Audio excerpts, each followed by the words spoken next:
Hey guys!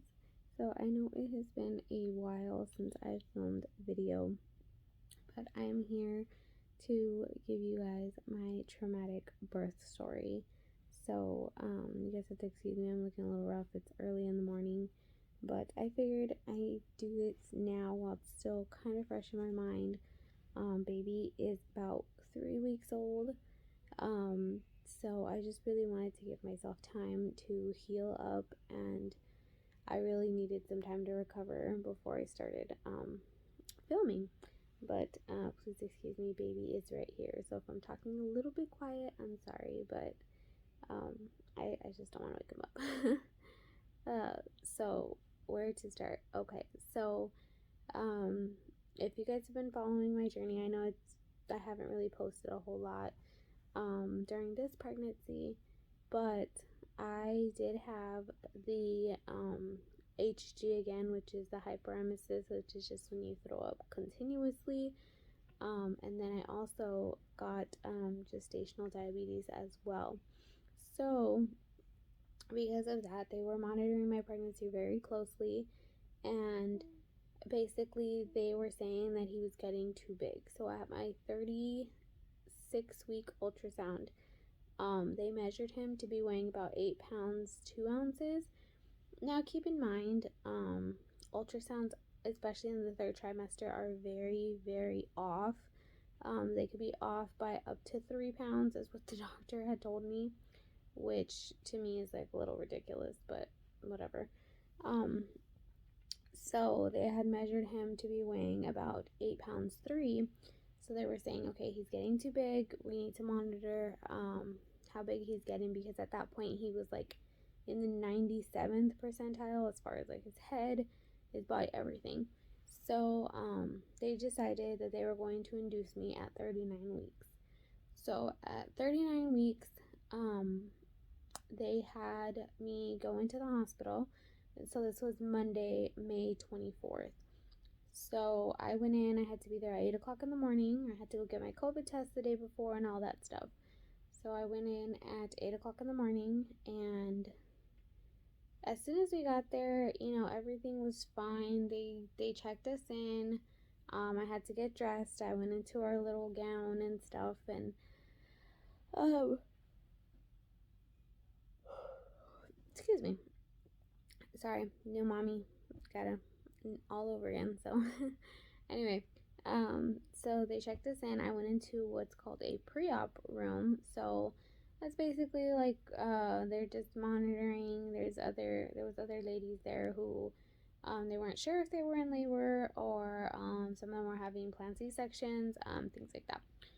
So that's where I went, and I got my IV. I don't know if you guys are gonna be able to see it, but I'm still pretty bruised up. You can kind of tell, like, my whole hand is discolored.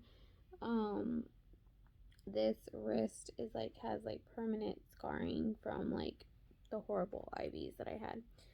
But so I went, they gave me my IV, and then I was just kind of just there. They were monitoring the baby.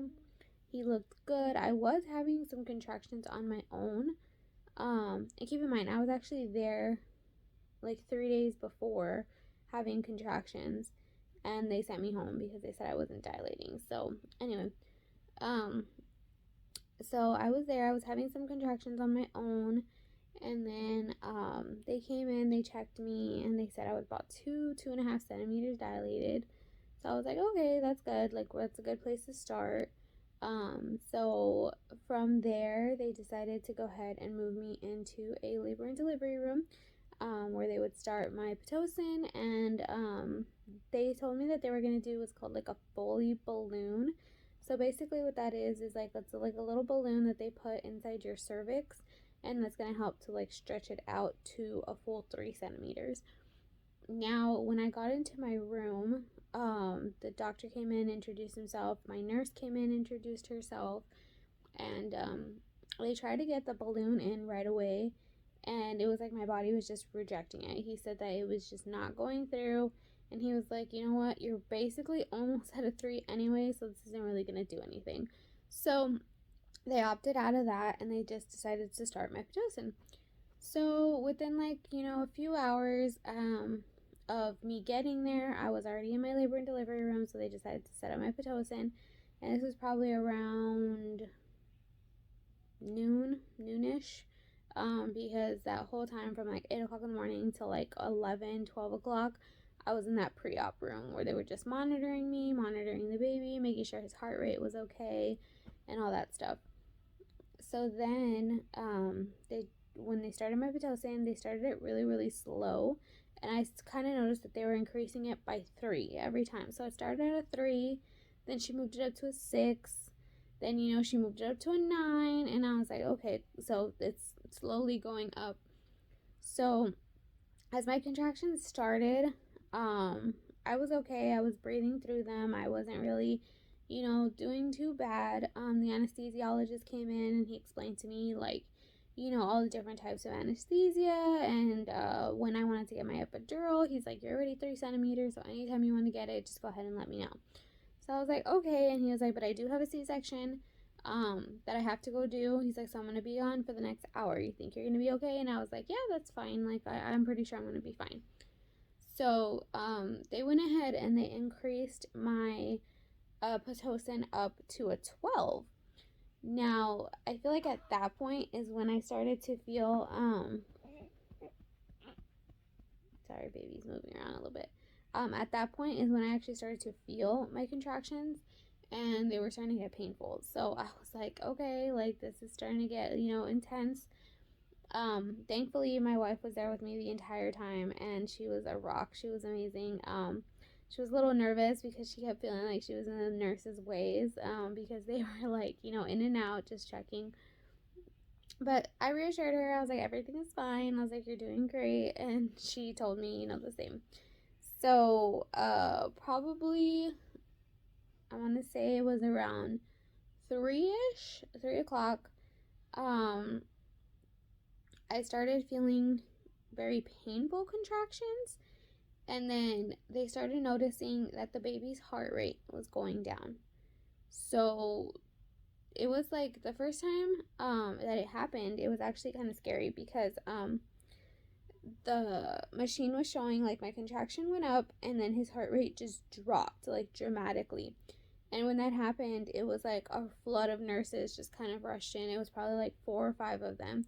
They just rushed in, and they came and they checked the monitor, and they were messing with the thing on your stomach, like to monitor your contractions and the baby's heart rate. They were messing with it to see if like I had like moved and it come undone, and maybe that's what had happened. But no, they realized that actually his heart rate did drop dramatically when I was having my more intense contractions. So in order to counteract that, they decided to turn down my Pitocin. So they were like, your body seems to be cooperating. It's doing what it needs to do.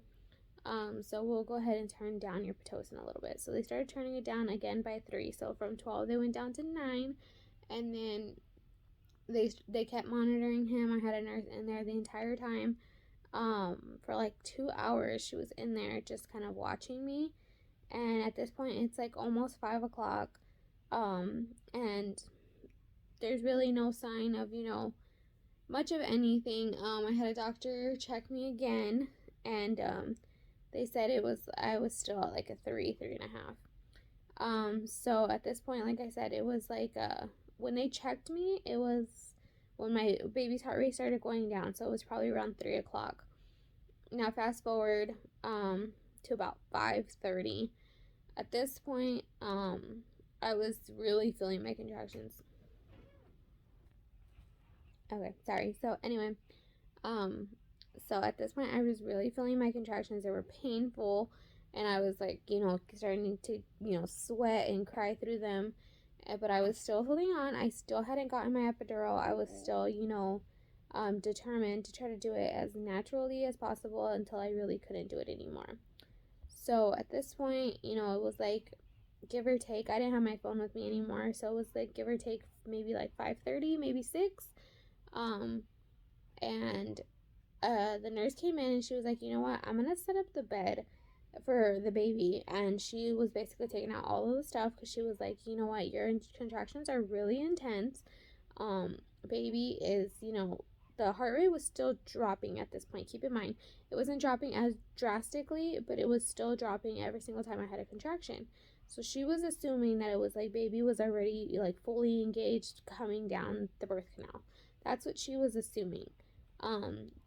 So she was like, you know what, I'm gonna have somebody come in and check you, but I'm gonna set up the bed just in case, because it's looking like you're already like in full on active labor and it could happen anytime. So I was like, oh, okay, I'm ecstatic, because I'm like, okay, cool, like that means that I've done it, pretty much this whole time without my epidural, which is great. So I was so excited. And then within like 15 minutes, she has everything set up. She calls for the nurse. The nurse comes in, and she's going ahead and she's doing a cervix check. And she kind of like, she goes, obviously, like they stick their whole like arm up there. And so she's checking, and then all of a sudden she makes like this like really confused face, like, and I'm like looking at her, and I mean, this is so painful to me. I hate cervix checks. I think they're so painful. Because like I said, her whole like arm up would like to like right here was like all up inside me.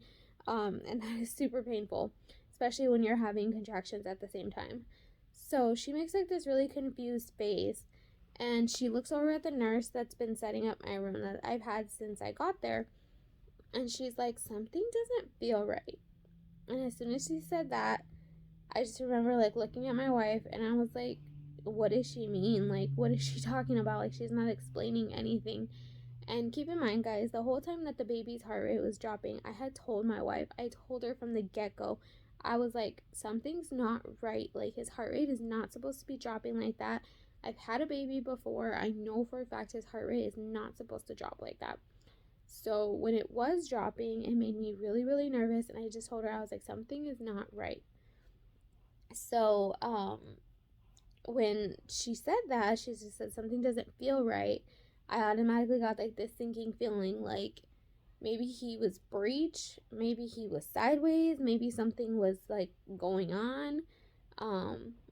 And so she called another nurse, I guess a more experienced nurse, and she kind of told her, she was like, something doesn't feel right. I think I feel a cord. And I was like, assuming in my head, like the first thing I think of when I've heard of a cord is that his cord's around his neck. So I'm like, okay, maybe his head's already crowning and they can feel his cord around his neck. So that's what I assumed. That's not what they told me. They never explained anything to me. They never told me what was going on. They never told me what they were feeling. They never told me what they were looking for. So this other nurse comes in, and while this nurse, the first one, original, still has her arm inside me, the second nurse does the same thing. She puts her arm inside. So at this point, I am screaming because I am in so much pain from them doing this.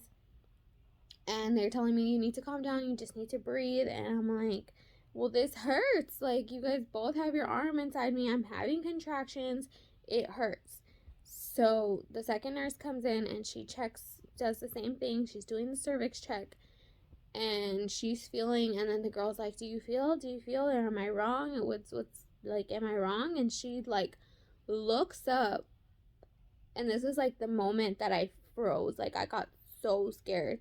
She looks up at my original nurse, and she says, we have a cord prolapse. And she slams and this emergency button that was like behind me, and it literally set off this code, and I don't even know what it said, but it set off a code. And the first nurse who had checked me, she removed her hand, and then she went and she was running, and literally within seconds, my room was full of people, and it was doctors, nurses, anybody who could get in there. And then the nurse, the more experienced nurse, the second one who had checked me, the one who hit the emergency button, she ends up keeping her hand up there, and then she jumps like on top of my bed. So basically she's like straddling me with her arm inside, where my cervix is, and she's like, you need to breathe, you just need to breathe as much as you can. And I just was like, what's going on? Like, I'm freaking out, nobody's explaining anything. My wife is freaking out, she starts crying, I'm crying, because I'm in pain, and then I'm crying because I'm like, what's going on? And within seconds, guys, they wheel me into emergency surgery. So they wheeled me into the operating room. Again, at this point, I'm crying, I'm freaking out, I don't even know what's going on. And they didn't let my wife in. I found out later that they told her, like, no, you can't go in with her. Like, we have to do this. We have to get this baby out now. And so she was crying. She was left, like, basically with the same thing, like, unanswered questions. And so she was freaked out because, I mean, she's just sitting there and they're just not explaining anything. And they're just rushing off with me. And they didn't tell her if the baby was okay, if I was okay, nothing. So they wheel me into surgery, and again, they don't explain anything. They're telling me you need to calm down, you need to try to breathe as much as you can, and they're just yelling between each other. Like all the operating rooms, it's like super duper bright in there. And then they're just like yelling between each other, like, oh, what is going on? Da, da, da, da, da. So they're saying all these medical terms. And then they're yelling, like, has she had her epidural? Has she had her epidural? And they're like, no pain medicine, no nothing. So as soon as they said that, they're like, oh my gosh, okay, we have to get her. And they, like I said, more yelling. So I just remember they gave me like this little shot of like something that tasted horrible. It was super duper sour and just gross. And she was like, I need you to take this as fast as you can. And I chugged it, and I was just like yelling. I was like, it's hurting. And I was referring to the fact that her arm was still, by my cervix. And they're like, we're not cutting you. Like, we're not going to do this until you're fully knocked out. And I was like, no. I was like, her arm, like, she's hurting me. And they were just like, oh, okay, well, just breathe. And then I just remember they put the mask on me. And this nurse is still there. And I'm like, she's hurting me. And they're like, we're not cutting you. And I was like, I'm not saying you're cutting me. I was like, she's hurting me. And I just remember they put that mask thing, and they were like, breathe, deep breath as much as you can. So I started breathing in, and I was just like thinking in my head, and I don't even know, I thought I yelled it out, but I don't know if I did. I think I was kind of like in and out at this point. I just remember thinking, like, dear God, please save my baby. Like, oh gosh, I'm sorry. I didn't think I was gonna cry. I thought I was gonna be okay.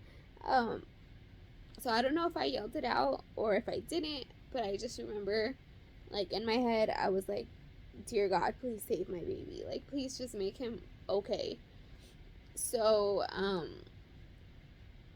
according to, like, the time that my wife told me, this was about 6:20, 6:25 that they wheeled me back there, and he was born at 6:30. So literally as soon as I was out, they just cut me open and just pulled him out. So he was born at 6:30, and he was perfectly healthy. And that was probably the best thing that we could have ever heard, was that he was healthy. He was 8 pounds 3 ounces and 20 inches long, so little whopper compared to his brother, who was 7 pounds even. So at this point, like, I'm completely knocked out. I don't really remember much of anything. But from what my wife told me, like I said, at 6:30 they came and they grabbed her and they told her, like, you have a beautiful baby boy. Like, do you want to go meet him? And she's like, at this point she's more terrified of what's going on, because they didn't explain anything to her. They didn't explain, like, what was going on with me. And she was like, where's my wife? Like, can I see her? Like, what's going on? And they were like, no, she's still in surgery, but when she gets out, we'll let you know. But for right now, like, come and see your son. Like, we're gonna take him to the nursery together. Guys, it was about 6 hours before I came to. And when I came to, I just remember the nurses were, like, messing with me, kind of trying to get me to wake up, I guess. And they were like, hi, like, you did so good, like, do you want to meet your baby? And I was like, I haven't had my baby, what are you talking about? And they were like, yeah, you did. They're like, he's a big boy, he's so cute, he's this, he's that. And I'm like, what? Like, I'm so out of it.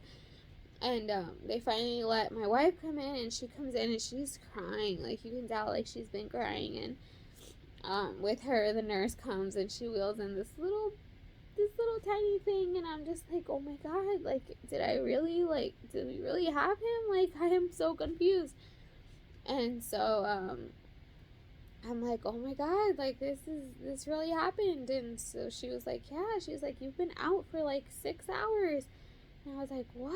And she was like, yeah. She's like, I've been with him this whole time. I was in the nursery. She was like, I got to spend some time with him. um so I was actually really grateful for that. I was grateful that he had somebody there, that loved him unconditionally and just held him even though I couldn't. So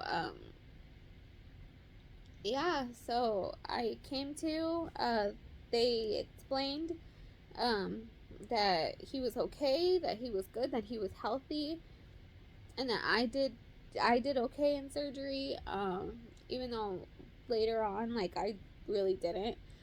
Um, I'll get to that in a minute. But from there, they went ahead and they took us into our recovery room, and from there, like, I was getting my pain medicine, and I was just so out of it, guys. Like, I remember I couldn't even keep my eyes open. Like, people were talking to me, and I couldn't even focus on what they were saying because I was like falling asleep. I was so out of it. But later on, in my hospital stay, I actually did end up needing 3 blood transfusions because I lost so much blood during surgery. They didn't tell me, like, what had happened with surgery. They just told me that I lost a lot of blood, and I ended up needing 3 transfusions. We were there for 5 days because my blood count was just horrible, and they were saying, they gave me my first transfusion, it did nothing, and then they gave me my second one, and I only went up by like 1 or 2. So we ended up having to be there for 5 days. And my recovery, guys, it was rough. It was so rough. I don't know if it's because it was my first C-section that I've ever had. I don't know if it was because it was an emergency C-section. I have no idea. But my recovery was rough. It was painful.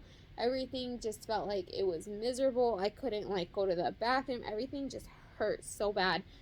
I couldn't even, like, lift myself. My legs were so swollen, like, beyond swollen. Like, my ankle, it was like this big. It was like non-existent at this point. And so from there, I was, just left, to be in my recovery space. And baby was okay. I was doing better. We got our vitamins, we got all that stuff. And when we were finally able to leave the hospital, it was like the biggest relief in the world. And I couldn't believe it. I couldn't believe that, like, we had planned for so long, that I was like, I'm gonna have a natural, as much as I can, delivery, had gone so wrong. So finally, like, on the 3rd or the last day that I was there, my doctor finally came in and he explained everything. So what we had was a cord accident called a cord prolapse. So what that means is that the baby's umbilical cord and him were coming at the exact same time. So guys, your cervix is only so big. So even at the 10 centimeter mark, that's only meant for his head. So when he was coming out, his umbilical cord was also coming out. So every single time I was having a contraction, his heart rate was going down because his own head was squeezing his umbilical cord. So as they were both trying to come out, like his umbilical cord plus his head, he was cutting off his blood supply. So that is considered a medical emergency, and they are they have to get the babies out now, because what can happen is he can eventually, even with pushing and all that, they can get stuck and they can stop, and then they will be like on their umbilical cord, and that is cutting off their blood supply. So that is a medical emergency where they have to get him out right away. So that's what they did. So once he explained it to me, he told me, later on in the future, if you ever didn't want to have any more kids, you're a great candidate to have, a vaginal birth after a C-section. But as of right now, my birth with him was so traumatic. I mean, we were already just planning on him being our last one. But after that, I don't think I would be able to confidently go into another pregnancy. Knowing, first of all, that I would have the gestational diabetes, probably have the HG again, but now this time I would be at risk to have a C-section again. So for right now, I think we're pretty dead set that he's our last one. But once he explained everything, like, I understood, like, why they had to get him out so fast, why, you know, the surgery was just so quick. Like, nothing was explained at the moment, because they were 100% just focused on getting him out, you know, safely. I do wish, you know, that they would have kind of looked into that before. You know, the nurses kind of just passed it off. But again, the nurses are just, you know, they're used to that. Sometimes that just happens. Like, the babies don't react well to certain medications, so their heart rates will drop and stuff like that will happen. But I do wish, you know, they would have kind of checked other possibilities. But nonetheless, he came out healthy and happy, and he's a great baby. And I think my only, like, saddest part is that I didn't get to spend those first, like, few hours that he was born. I didn't get to spend them with him, but my wife did, and because of that, I think she has, like, the most amazing bond with him ever that she could have ever had, because she got to spend those first 6 hours of his life with him. And, you know, those are the greatest. Those are, like, the golden hours. So, yeah, so he is a happy, healthy little baby boy now, and my recovery is going so much better. I feel so much better. Like I said, it's been about 2.5, 3 weeks now. It was on Monday, May 24th, and it is currently Wednesday. I think it's Wednesday. So he is now about 3 weeks old. So I'm still recovering. I still have some pain, but my incision looks good as far as what they've told me. I've never, like, wanted to see it myself because it makes me nervous. But my incision looks good. I feel good. I feel so much better. I still occasionally have to take some pain medication just because I get kind of sore. But besides that, I think I'm doing fabulously. He's healthy, which is what's most important to me. And I'm healthy. My blood count went back to normal. Everything went back to normal. So I think that's, you know, the only thing we can hope for. It wasn't like the perfect birth experience that I was hoping for, but it happened for a reason, and I could not be more grateful that, you know, my baby came out healthy, and that's all that matters, that he came out and that he was alive and that he was healthy and that I was able to recover and be with him, and that's what matters the most to me. So, guys, I want to introduce you. Let's see if we can get him. He's, like, completely knocked out of sleep. Hi!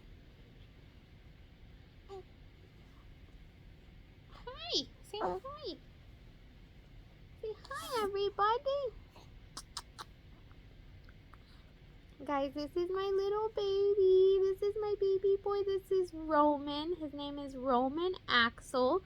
Axel spelled Axyl. So, he has a very unique little name for a very unique little baby. And the way he came out was very unique to me. So this is our little baby, our little man. He has so much hair now.